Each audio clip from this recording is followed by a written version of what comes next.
You did something on the Orange and Brown Talk podcast that you can catch on cleveland.com, Plain Dealer as well, about taking accountability for the mistakes. Take us through that and what you found there.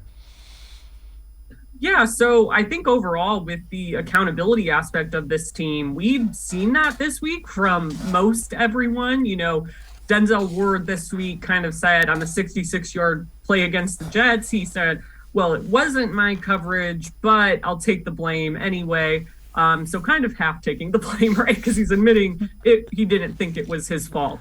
But basically everyone else this week has come out, like anyone involved in that Nick Chubb play, has basically said, yeah, Nick should have gone down, including Nick. He blamed himself, which I think is a bit too far. I still maintain the blame should lie with the coaching staff, and Kevin Stefanski said that as well.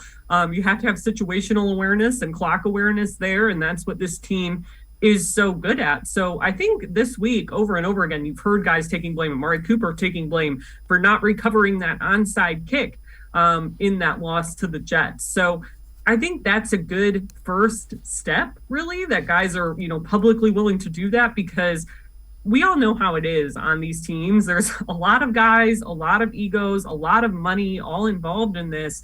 And if you have guys going at each other's throats, the season can collapse very quickly. So it doesn't seem like that's what's happening here. And to go back to the players only meeting we know they had, I do think, to nip anything in the bud before it starts, that's a good first step. And it's a good step that we heard these guys kind of say, hey, this was my fault, and kind of move on to the next one now.